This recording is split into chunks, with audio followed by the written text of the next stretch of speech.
everyone, Heidi here from Rain Country.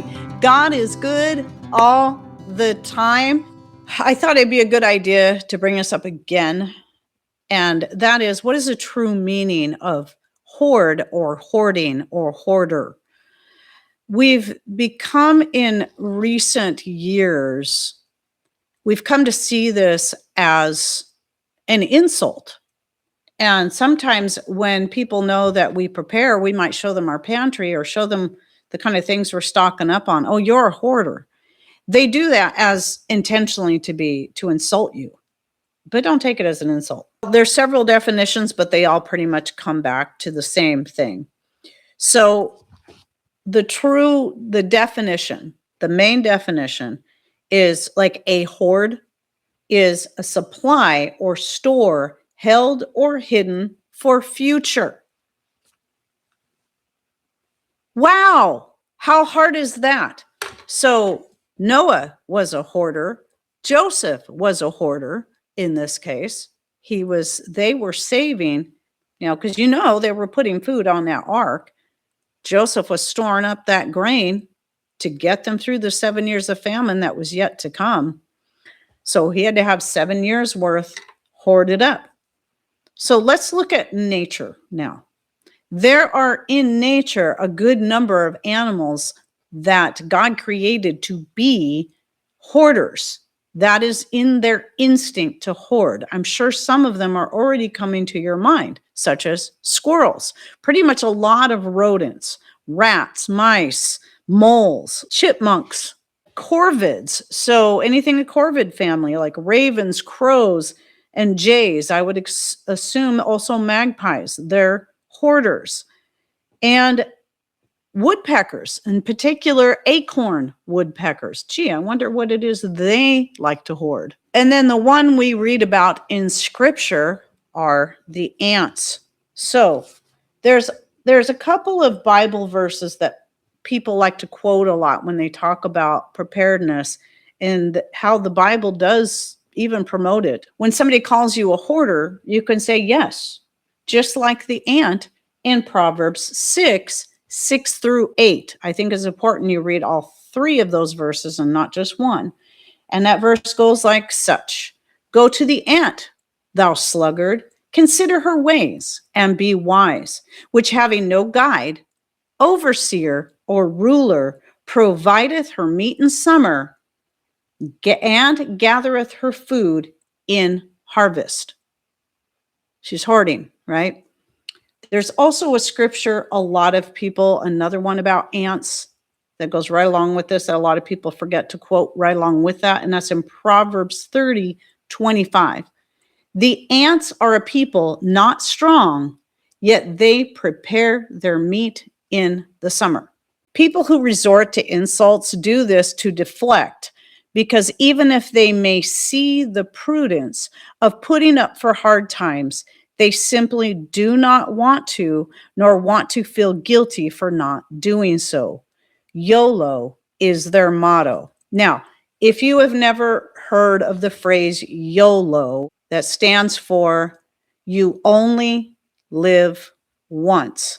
And sadly, this mentality is what's driving a whole bunch of young people especially in my generation and up as well, but especially in younger generations than me. You only live once.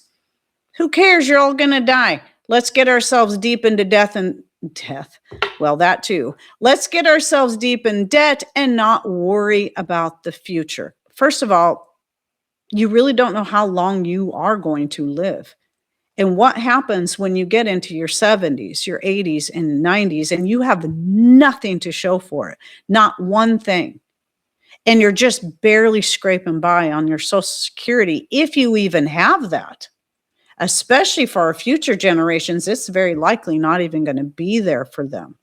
And how are they going to make it? Again, this morning, listening to more of this, I don't know why it's been fascinating me so much lately, but it's been giving me good video fodder. But listening to some of these people calling in today, I'm not watching the Dave Ramsey show. It's another guy, but he uses clips from him and other such channels where people are calling in, and some of these people would be like my mom's age, and they, like one woman, no, this woman was younger. She was probably in her 50s, but there was one woman that called in and said she realized she's in trouble. They've already been bankrupt once because of her, turned around, got herself back into $85,000. That might not sound like a lot if you're thinking cars and houses. No, this is credit card debt. $85,000 of credit card debt. And guess what? Her husband knew nothing about it. She was hiding it from him. And then she realized when she actually saw how much, all this time, was she not paying attention to how much money she spent? She one day finally notices, oh, wow, I'm $85,000 in debt. What am I going to do? And my husband doesn't know. Scary. My point is this: you only live once attitude. This is what it leads to. People are losing their houses and homes. I also saw another clip where somebody was showing, it looked like a car lot, packed full of cars that had been repossessed because people couldn't make their payments. Everybody's out trying to impress everyone. It's not so much about keeping up with the Joneses. It's about keeping up with your favorite influencer. It's getting worse all the time, and it's just downright scary seeing where we're going. And yet, these are the same people that want to say, you're a hoarder, and say it like it's a bad thing. Why do we think it's a bad thing? Well, because we know there's also people who do have some serious issues that they might need counseling over that get into hoarding in a way.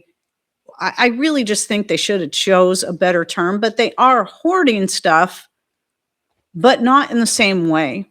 A lot of it is people that just they just throw their trash in a corner and let it pile up because they don't want to deal with it. You know, a lot of them are suffering from different traumas. And so they're equating you being prudent, you being smart, and looking out for your future like used to be the common way of doing things. They're equating that to someone who's got some deep psychological issues. They're not the same thing. Let's make hoarding a good term again. Because instead of it being an insult, but even if people want to insult you with that, just remember where they're probably coming from. And we got to try not to be insulting right back, but quoting the scriptures, I think, especially if they're Christians, that will say that, because I've been called some of the meanest people when I first started getting into preparedness were those in my own church. Literally calling me crazy in front of everybody else on the worship team when we were practicing. Now, I will say this person has since apologized, but that's something it's hard to forget, being belittled like that in front of other people. You're crazy. And I knew the truth was they just didn't want to do it. So anyway, what made it harder was this was someone a lot of people looked up to too. I want to give, the last thing I want to say on this topic is I want to give an example about what happens here. Okay. In our small little remote town that has, I would say, I'm going to have to guess, somewhere between 8 to 10 power outages every year. Some are only an hour, some are several hours, some may last a whole day or two. These are common. It's commonplace. Some of them are planned. A lot of them are not. But even the scheduled power outages, the public utility, they will notify people when there's going to be a planned power outage. And even with people knowing that, when the power goes out, they still freak out. And you know what most of them are freaking out about? They're not freaking out about the fact that I don't know how I'm going to cook my food. I don't know how I'm going to keep my kids warm. They're freaking out about how am I going to keep my kids entertained? I am not kidding you. I am not exaggerating. This is what I see happen in the Facebook, our local town group page, every time the power goes out. And when I say this, I'm talking about people that were born and raised here, not newcomers that don't know any better and realize this is very common. No, people that were born and raised here that still have not learned to be prepared for these frequent power outages. Why? Do they really think it'll never happen again? I remember the first time, as you know, I hadn't lived here very long. Patrick and I had just got married.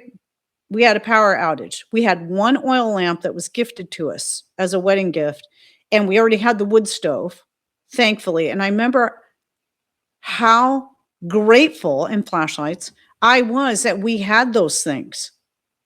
The wood stove, because it was middle of winter, and that one oil lamp. It was the thing that made me go, we need to have more of this stuff on hand. And if you try to run down to the store and get some of that stuff, then, well, everybody else was down there buying it all up too. Because still, even back then, there were more people that were in that mindset, but still a lot of people like me that were still kind of new to how things worked here. And I don't think we had as many power outages back then like we do now. Yet people born and raised here all their lives still haven't decided to be smart, invest in a few oil lamps, a way to stay warm, and how about some board games? That's what we do, our card games. How hard is that? No, I can't keep my child entertained because we don't have internet access, and so they can't play their video games. Or they don't have the power to run the video games or whatever. Why is that more important? And how hard is it to come up with activities to entertain your children? And by the way, why do we always have to entertain our children? Maybe they should learn how to go do something from scratch.